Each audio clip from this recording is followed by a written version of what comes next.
Alô, comunidade! Começa agora o ICL Urgente desse dia 8 de julho de 2026, véspera do feriado de 9 de julho, aquele feriado em que os paulistas comemoram uma revolução que perderam. Você sabe, né? 9 de julho foi 9 de julho de 32, quando os paulistas tentaram derrubar o Getúlio Vargas e perderam. Eu sou paulista, mas é um estranho feriado para comemorar uma estranha revolução, entre aspas, né, dos paulistas. Mas vamos falar das notícias, mais uma vez, a gente chega sempre com informação e análise a quente aqui no ICL Urgente. E a Laura Couto está já posicionada. Laura, tudo bem com você? Tudo bem, Rodrigo. Boa tarde para todos os nossos espectadores que estão nos assistindo pelos nossos canais no YouTube e também pelos nossos canais parceiros. Como sempre, eu quero convidar vocês a participarem lá da nossa sala do ICL Urgente no Papo Legal. É só você acessar pela internet, é de graça. E todo começo de programa a gente coloca uma pergunta, uma enquete. E a enquete de hoje é a seguinte: qual vai ser o fim das armas de Jair Bolsonaro? E aí as opções são: 1. A PF vai devolver daqui a 27 anos. 2. Vai virar herança para os filhos. E 3, vai parar em um museu sobre a tentativa de golpe, Rodrigo. Eu acho que é uma boa essa enquete aí, hein? Será que a PF vai colocar num museu? Podia ter um museu sobre o golpe e aí essas armas podiam estar nesse museu, né? Como um exemplo de um presidente que defendia as armas, tentou dar um golpe através das armas e no final teve as armas apreendidas e acabou preso. Eu acho que é uma boa. Boa tarde para você que nos acompanha. Deixa seu joinha, se inscreve no nosso canal. Bom, vamos começar falando exatamente dele, o dono das armas. Jair Bolsonaro acordou hoje com um toque, toque, toque. Bom dia, é a Polícia Federal.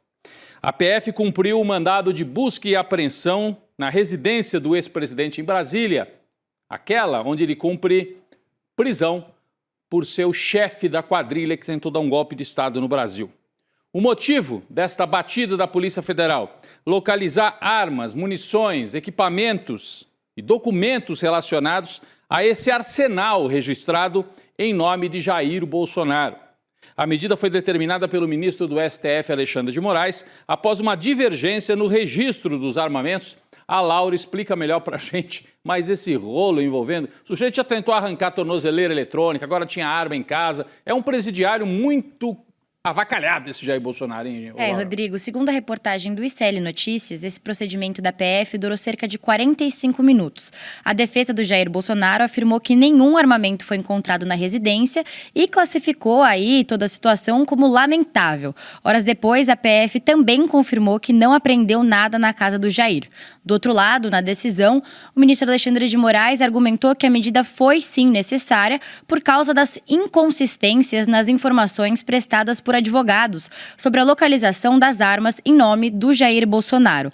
No total, Rodrigo, são 10 armas e aí, segundo a defesa, 8 já teriam sido entregues para a superintendência da PF em Brasília. Mas, nessa segunda-feira, o Exército afirmou aí que 2 armas restantes não estão em posse do batalhão. Uma delas, Rodrigo, seria uma espingarda que, segundo os advogados do Jair Bolsonaro, essa espingarda está numa loja no Rio Grande do Sul e nunca chegou a ser retirada, ou seja, o Bolsonaro comprou e não levou. O Moraes afirma que essa versão diverge dos dados de registros existentes e não foi acompanhada de documentação capaz de comprovar aí a localização dessa espingarda. Então, das 10 armas registradas em nome do Jair Bolsonaro, 8 foram localizadas e retiradas, né? Porque ele não pode ficar com elas. É presidiário, não pode ficar com a arma, Jair. Mas faltavam 2. Uma é essa tal espingarda que a Laura acabou de citar, que estaria numa loja no Rio Grande do Sul. Não entendi bem isso, mas o Bolsonaro comprou e não foi retirar, ou ganhou de presente e deixou por lá mesmo a arma? Pode ser. Bom, e a outra, a 10ª arma? Bom, esta seria justamente a pistola que já havia sido apreendida com um agente do Gabinete de Segurança Institucional e que deu origem a todo esse episódio aqui. A defesa de Bolsonaro diz que essa pistola é a mesma que o Exército considera não localizada. Então, aquela que estava com um agente, que deu origem a essa determinação para que o Bolsonaro entregasse todas as outras, é a mesma que está desaparecida, que tem uma inconsistência no número de registro que acabou sendo informado para a polícia. No final das contas, Alexandre de Moraes autorizou essa realização, de busca e apreensão justamente para verificar a existência de outros armamentos, afinal, o sujeito é presidiário e tinha arma em casa e achava que estava tudo bem, precisa conferir lá se ele não escondeu alguma outra arma. E também para checar a documentação referente a todo esse arsenal. Bom, a família Bolsonaro não gostou muito da visitinha da PF. Eu acho que eles não entenderam que se trata de um presidiário que está sob a guarda do Estado brasileiro. Mas olha a postagem feita pelo Carlos Bolsonaro. Abre aspas para o Carluxo. Se você está só nos ouvindo, vale a pena olhar aqui a postagem no telão. Olha só isso. Meu Deus do céu, por favor, parem de torturar o meu pai. Ninguém aguenta mais tanta perseguição, injustiça e tortura. Mas eles não são a favor da tortura? Eram, né? Na época do Ustra, apoiavam um torturador, o Ustra. E agora o Jair não está sendo torturado, ele está preso, não foi colocado no pau de arara, está em casa, comendo pipoca e assistindo o jogo da Copa do Mundo com a Michele. Só que ele tem que cumprir algumas regras, não é tortura, tá, Carlos? Fica tranquilo. Enquanto isso, o filho do Lula, blá, blá, blá, blá, blá, blá, blá, blá, blá. É impressionante, né? O Flávio e o Eduardo foram um pouco menos enfáticos na reclamação.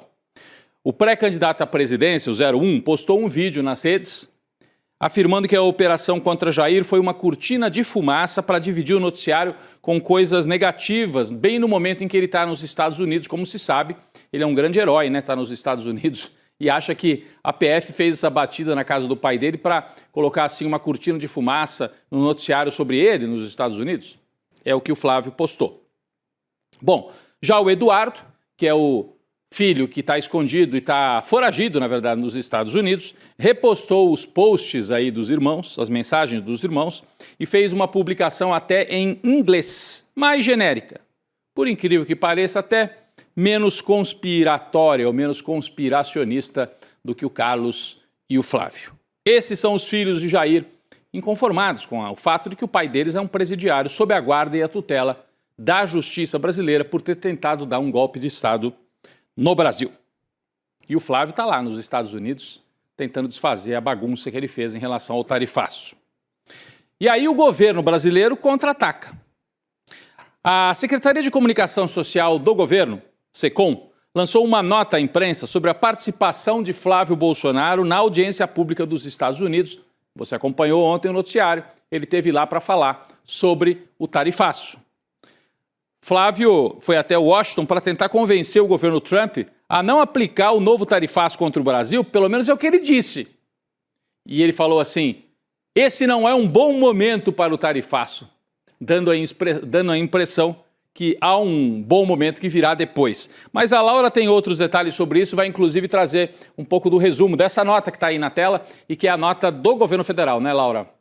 O presidente Lula não deixou barato para o Flávio. Nessa nota que a gente estava mostrando aí na tela, o governo brasileiro afirma que entre os 34 brasileiros inscritos, só o Flávio Bolsonaro não se posicionou contrário ao tarifaço, optando por sugerir aí o adiamento do tarifaço com claro objetivo eleitoreiro.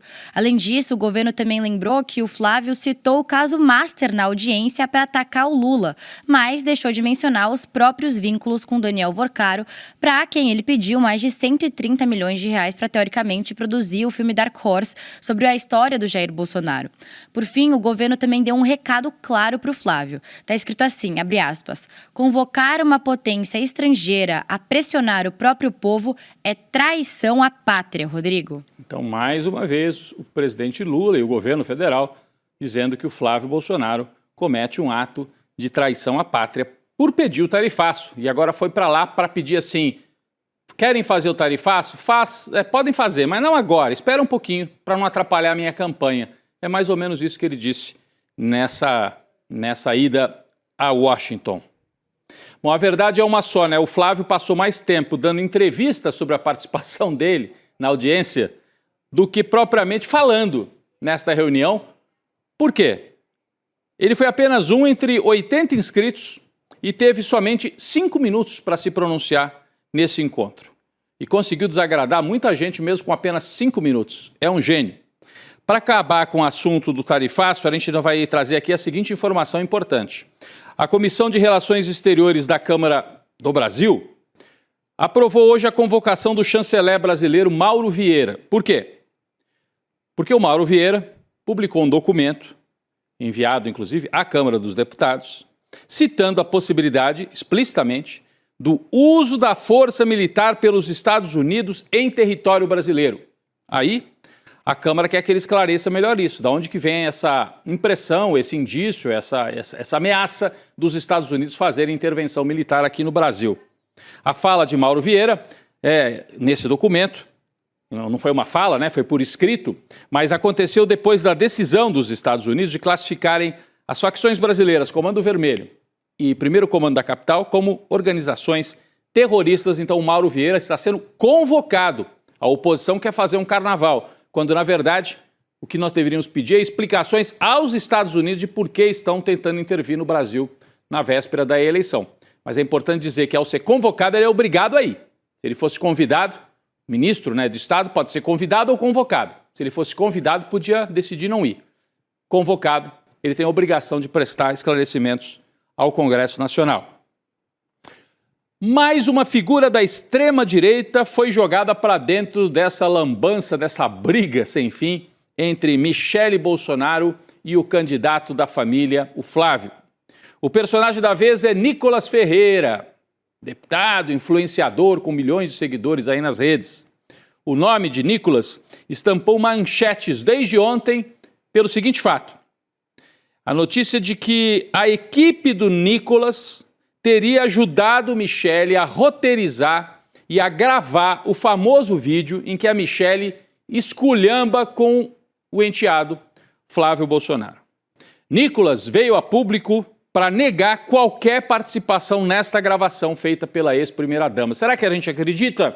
Laura tem outros detalhes sobre isso. Estão chamando o Nicolas para dentro da confusão. Laura. Rodrigo, a história é a seguinte. Ontem, a jornalista Andréa Sadi, da Globo News, revelou que, de acordo com fontes, o Nicolas Ferreira e a equipe dele teriam ajudado a Michele a gravar esse vídeo. Em resposta, o Nicolas Ferreira negou qualquer envolvimento dele e da equipe dele e disse que renunciaria ao mandato se provassem a participação dele. E aí, nesse post, o Nicolas ainda disse que membros da equipe do Flávio estariam espalhando essa narrativa contra ele. Fora das redes, o Nicolas foi além, Rodrigo. Em conversas reservadas com aliados, o deputado federal chegou a fazer críticas ao estilo da gravação da Michele. Ele afirmou que prefere particularmente vídeos com fundo preto, estilo visual simples e poucos elementos gráficos. Tem razão até, né? Os vídeos do Nicolas, aqueles que rodam uns milhões e tudo, geralmente são com fundo preto, né, Laura? É um cenário bem simples e o que interessa é o que ele está falando. Mas o que impede que o Nicolas use um roteiro para ele e um outro roteiro para a Michele? Aqui está a Michele. Porque a Michele é um outro estilo. Pode muito bem ter sido feito por equipe de marketing, se não foi do Nicolas, de algum outro parlamentar, de alguma outra liderança. Esse foi um vídeo roteirizado em que cada detalhe, cada palavra do texto foi pensada. Cada detalhe também foi pensado. Desde a composição aqui do cenário, até a roupa que ela estava usando, escrito amor, até o texto que foi lido, não foi improvisado. Teve até momentos de edição ao longo do texto. O Nicolas diz, não fui eu. E os irmãos Bolsonaro dizem, foi o Nicolas em parceria com a Michele. Conflagração total no campo da extrema-direita. Bom, os pratos, né? Tem aquela imagem dos pratos, o cara tenta equilibrar os pratos e começam a cair todos os pratos. Estão caindo todos ao mesmo tempo na pré-campanha do Flávio. Então briga com a madrasta, tarifaço, corrupção, acusação pelo menos, por causa do filme Dark Horse. E agora surgiu mais uma crise interna. Aliados do senador, do Flávio, estão incomodados com um personagem chamado José Vicente Santini. Já falamos dele aqui. Ele é um dos coordenadores de campanha e ele é o dono daquela mansão de 14 milhões de reais. O ICL foi o primeiro a trazer informações sobre essa mansão. Esse aqui é o Santini. Já foi funcionário público, trabalhou no governo Bolsonaro. É também advogado. Diz que ganhou dinheiro como advogado e comprou a mansão em Brasília. Só que a mansão, em vez dele usar ou emprestar para alguém da família, está emprestada para a campanha do Jair Bolsonaro e do Flávio Bolsonaro. Então, a impressão que a gente tem é, será que o dinheiro veio do PL e não do Santini? Mas o fato é que o mal-estar na campanha agora envolve o seguinte fato. O Santini esteve num evento em Washington que reuniu o secretário de Estado Marco Rubio e o empresário Joesley Batista, da JF. O evento aconteceu na última sexta-feira e reuniu autoridades, empresários, convidados para comemorar os 250 anos da independência dos Estados Unidos. Laura, então o coordenador de campanha do Flávio vai aos Estados Unidos e participa de um evento com o Joesley, que é esse empresário que estava aí na tela, um dos mais ricos do Brasil. Mas a família Bolsonaro não está gostando dessa história. Explica melhor para a gente, por favor. Rodrigo, na verdade, uma sequência de fatos geraram aí esse desgaste. Primeiro, o Santini não comunicou a participação dele nesse evento, nem para o Flávio, nem para o Eduardo e nem para o Paulo Figueiredo, que é um dos principais responsáveis aí pela articulação da agenda do Flávio, a agenda internacional do Flávio. E segundo, Rodrigo, José Vicente Santini, ele é advogado e representa empresas do grupo JF, que é aquela empresa dos irmãos Batista. E eles também estavam na festa. O Joesley, além disso, ele tem um canal de comunicação com o governo Lula e, inclusive, ele ajudou a intermediar aquele encontro entre o presidente Lula e o presidente Donald Trump em maio. Então, a presença do Santini nessa festa com o Joesley Batista só piorou todo esse desconforto aí e agora aliados do Flávio e do Eduardo avaliam que a proximidade dele com os irmãos Batista é incompatível com o cargo dele de um dos principais coordenadores da campanha. Então o sujeito tem a mansão, cede a mansão para ser o QG da campanha, coordena a agenda do Flávio Bolsonaro, mas participa de evento com o Joesley, que é um empresário que costuma conversar com o Lula. Então a turma do Bolsonaro diz assim, peraí, o Santini conta segredos da campanha para o Joesley, e aí o Joesley conta para o Lula? Essa é a suspeita. O comentarista de ultradireita Rodrigo Constantino comentou a movimentação nos bastidores da campanha. Chamou Eduardo e Paulo Figueiredo de Pink e Cérebro, né? Que são aqueles dois personagens de desenho animado que só tem planos desastrados ou desastrosos. Então o Rodrigo Constantino está aqui, ó. Tá aqui, ó. Estou vendo um movimento coordenado dos eduardistas atacando a coordenação da campanha do Flávio. Estão atacando também o senador Rogério Marinho. Começou com o Paulinho, que é o Paulo Figueiredo, Paulo Tic Tac, que ficou magoado por ter sido desconvidado do evento das tarifas. E sendo que foram justamente o Pink e o Cérebro que criaram essa confusão toda ao comemorarem as tarifas. Olha só, então, você tem desconforto com o tal do Santini e desconforto com o Rogério Marinho, que é o coordenador político da campanha, também atacado pela turma do Eduardo Bolsonaro. Então tá uma confusão, não sei nem como é que o Flávio tem ainda 30% dos votos nas pesquisas. Podia até ter caído mais. Mas na coordenação, na verdade, é uma descoordenação de campanha. Vamos falar de mais um filho dessa família muito louca. Nesse caso, vamos falar do 04. Ele é vereador lá em Balneário Camboriú, em Santa Catarina. Você sabe, né? O Jair Renan. Ele pode ser obrigado a deixar a cadeira de vereador na Comissão de Segurança Pública por excesso de faltas. Mais um, hein, que não gosta de trabalhar muito, não. Olha aí a manchete do ICL Notícias. Filho de Bolsonaro pode perder a vaga na comissão lá na cidade de Balneário Camboriú por ter faltado demais. O pedido foi feito pelo vereador Eduardo Zanata, do PT, que comanda a comissão. Segundo o levantamento do Eduardo Zanata, das 12 reuniões entre janeiro e junho desse ano, o Jair Renan esteve presente somente nas 3 primeiras. Faltou em 9 reuniões. E não justificou. Simplesmente não foi. A Câmara da cidade tem 13 comissões e Jair Renan integra só essa aí. Mas nem nessa ele vai. E ainda está querendo virar deputado federal por Santa Catarina nas eleições de outubro. Eles são muito folgados, né? Falam contra o Estado gasta muito, não sei o quê. Todos eles pendurados em cargos públicos e sem trabalhar ainda no caso do Jair Renan. Vamos falar das pesquisas eleitorais. Eu acabei de citar como é que o Flávio ainda tem esse apoio nas pesquisas, mas está perdendo a eleição para o Lula, né? Segundo a mais nova pesquisa divulgada hoje. É mais uma que mostra a liderança de Lula. Pesquisa Meio Ideia, divulgada nesta quarta, mostra Lula na frente, tanto no primeiro quanto no segundo turno. Vamos dar uma olhada no cenário de primeiro turno? Olha só, aqui tem os dados da pesquisa, tá? Que está registrada no TSE. Lula, 40,4%, Flávio Bolsonaro, 32%. 8 pontos de vantagem para o Lula. O Ronaldo Caiado tem brilhantes 4%, Romeu Zema 2,5%, Aécio Neves 2% e os outros lá para baixo. Então o Lula lidera o primeiro turno. E se tiver segundo turno, como é que fica? Vamos colocar aqui na tela o cenário do segundo turno. o Lula tem 5 pontos de vantagem. Lula 45, Flávio Bolsonaro 40, o que configura empate técnico, na margem de erro, né? No limite da margem de erro, porque a margem de erro é de 2,5. Então, em tese, poderia ter o Flávio um pouco aqui para cima, o Lula para baixo, mas o mais provável, Lula na frente, mantendo aí uma liderança também no segundo turno. No recorte por gênero, aí fica claro como as mulheres realmente cansaram desse discurso machista da família Bolsonaro. Entre as mulheres, Lula tem 50% dos votos e Flávio 34%. Se dependesse só das mulheres, seria uma surra fenomenal que o Flávio Bolsonaro tomaria na eleição contra o Lula. Falando nas mulheres, o levantamento também me pergunta quem é a mulher mais poderosa no Brasil hoje. E aí, adivinha quem apareceu? Michele Bolsonaro, com 15%, à frente da Janja, que é a primeira-dama, esposa do Lula, com 9%, depois Carmen Lúcia, com 4,5%. Quem é a mulher mais poderosa do Brasil hoje?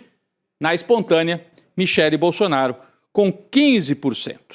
A pesquisa, então, pergunta o que o povo achou das declarações da Michele envolvendo o Flávio Bolsonaro. Aí, 29% dizem são totalmente verdadeiras e 35% dizem são mais verdadeiras do que falsas. Só 29% disseram que são mais falsas do que verdadeiras e totalmente falsas, 0,3% só dizem. Então, a Michele tem apoio da maioria, que ou acha que são totalmente verdadeiras ou pelo menos na maior parte verdadeiras as afirmações da Michele envolvendo o Flávio Bolsonaro numa campanha contra ela, o que abalou a imagem de Flávio junto às mulheres. Vamos falar do outro lado da disputa eleitoral, os palanques regionais. O Lula tem um problema ainda para resolver em Minas Gerais. Como é que vai ficar, hein? O PT cogita agora lançar um novo nome, que não é um nome novo. É o de Patrus Ananias, veterano deputado federal, petista da primeiríssima geração, já foi prefeito de Belo Horizonte entre 93 e 96, portanto no século passado. E o Patrus está sendo visto como uma saída, já que a Marília Campos, prefeita de Contagem, vai querer ser candidata ao Senado. Então, ela já disse, não, para governo eu não quero, eu quero sair para o Senado, e ela está em primeiro lugar nas pesquisas para o Senado. Seria um grande risco lançá-la para governadora e perder uma eleição que pode vir para ela no Senado. Então, PT cogitando lançar o Patrus Ananias para o governo de Minas Gerais, que é esse que apareceu aqui no telão, você deve conhecer. É uma liderança do PT histórica, aí o Patrus. Vamos falar agora, voltar para o filme, né? O tal do filme financiado pelo Daniel Vorcaro. Abre aspas. Seria uma grande cagada lançar o filme antes das eleições. Desculpa, hein? Mas a frase não é minha. É desse aí, ó. É o diretor da distribuidora do filme. Foi com essas palavras que o diretor-geral da distribuidora, Wilson Feitosa, classificou o plano de divulgação de Dark Horse, que conta a história, supostamente, de Jair Bolsonaro.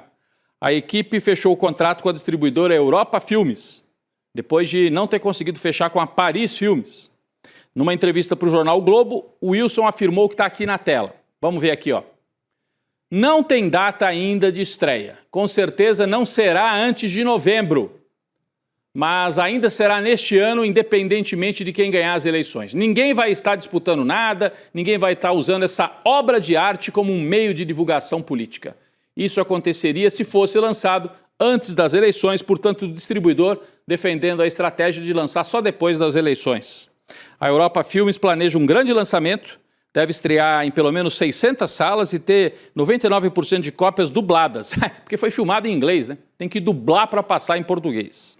Teria o mesmo patamar de um fenômeno de bilheteria como Tropa de Elite 2. Será, Laura? Eles estão pensando grande. Será que não estão exagerando, não é? Não estão, assim, viajando um pouco na maionese, não? Rodrigo, tem mais. Olha só, o Wilson Feitosa disse que a expectativa realista da distribuidora é de que Dark Horse vai ter entre 1,5 milhão a 2 milhões de espectadores. Vale ressaltar que o Agente Secreto, que tinha a seu favor premiações e 4 indicações ao Oscar, teve 2 milhões e 400 mil espectadores. A justificativa do Wilson é de que o Dark Horse não é um filme que vai ser indicado ao Oscar, mas que tem selo hollywoodiano de qualidade, Rodrigo.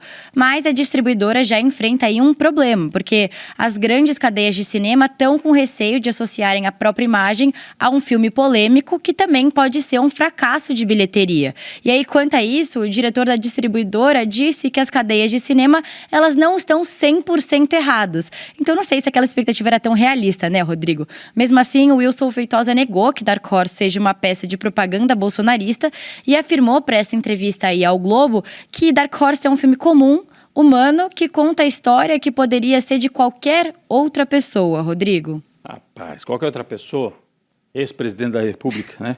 Enfim, bom, ainda tem que resolver as pendências com a Ancine, né? Porque qualquer filme que roda aqui no Brasil, e teve várias cenas rodadas aqui, evidentemente, deveria ter produção sob responsabilidade de uma empresa registrada na Ancine, o que não aconteceu, né?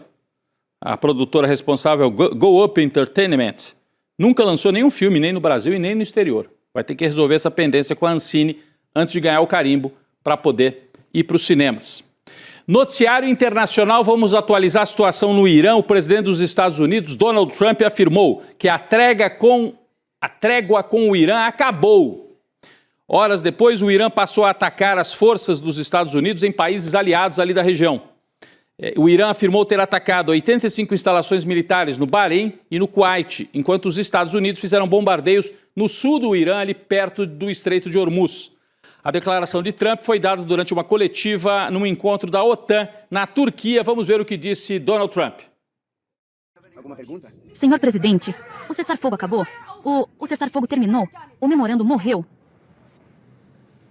Essa é uma pergunta muito interessante.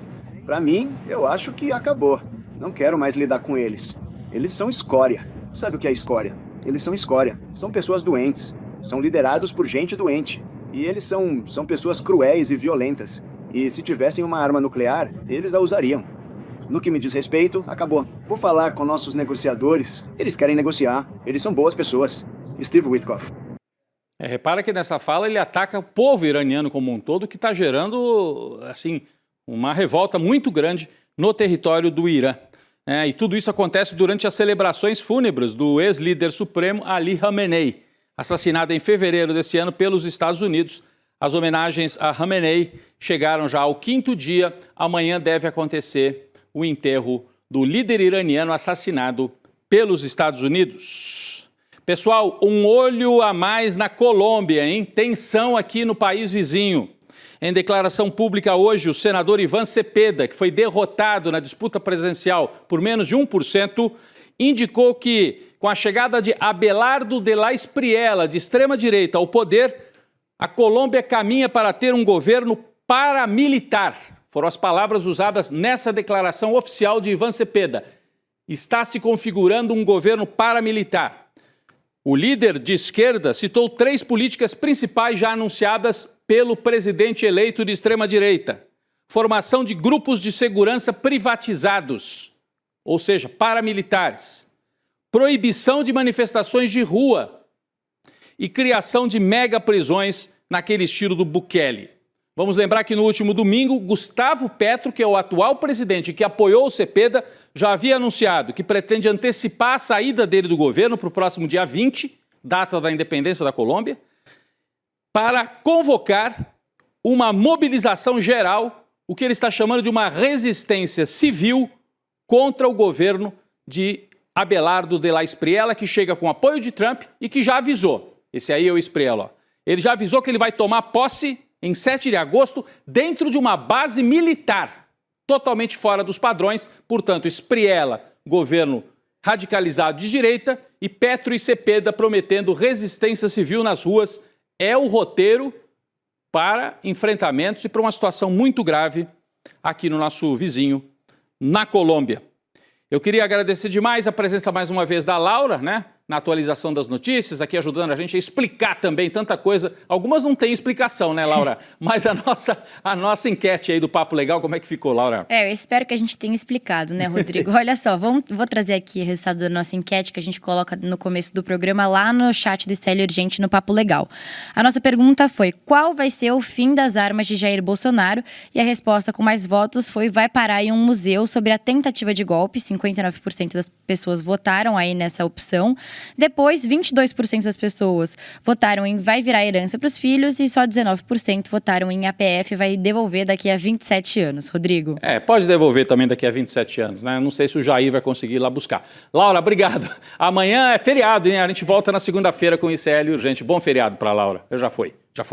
Pessoal, mas ainda não foi o nosso noticiário todo, daqui a pouco vem o N2 e também eu faço aqui um convite, estamos falando bastante de Flávio Bolsonaro, ele se apresenta como a face moderada do bolsonarismo, mas a nossa equipe de jornalismo fez uma investigação e vai contar para você uma outra história, Flávio Bolsonaro, a verdadeira história sobre o filho 01, não é?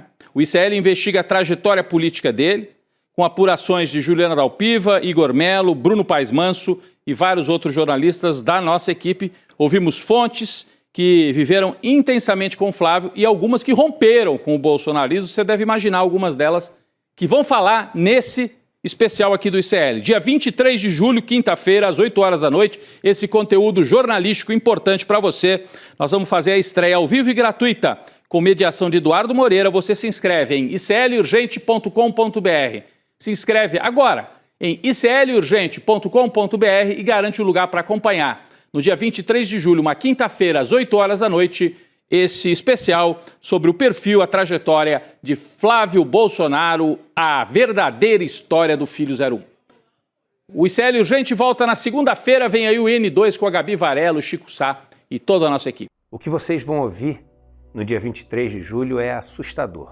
Isso porque as pessoas que viveram o núcleo do poder bolsonarista, como Joyce Hasselmann, Alexandre Frota, vários outros e um especificamente, que a gente vai guardar em segredo, a 7 chaves, até o dia 23, decidiram falar tudo o que sabem sobre Bolsonaro, o pai, e sobre Flávio Bolsonaro, o filho candidato à presidência da República. Eu não tenho dúvidas que Flávio Bolsonaro e sua equipe vão tentar de todas as formas impedir a veiculação desse documentário. Mas eles não vão conseguir. Porque, como o Bolsonaro repetiu tantas vezes, a verdade acaba aparecendo. E a verdade vos libertará. Vos libertará dessa grande mentira, desse grande personagem que foi criado. Não é o Bolsonaro que vai te contar a história sobre o filho. Também não vai ser o ICL que vai contar a história sobre o Flávio. Vão ser as pessoas que todo dia assistiram à construção do bolsonarismo no Brasil. Dia 23 de julho, a gente vai estar junto. Para adquirir o seu ingresso gratuitamente, clique no link aqui embaixo.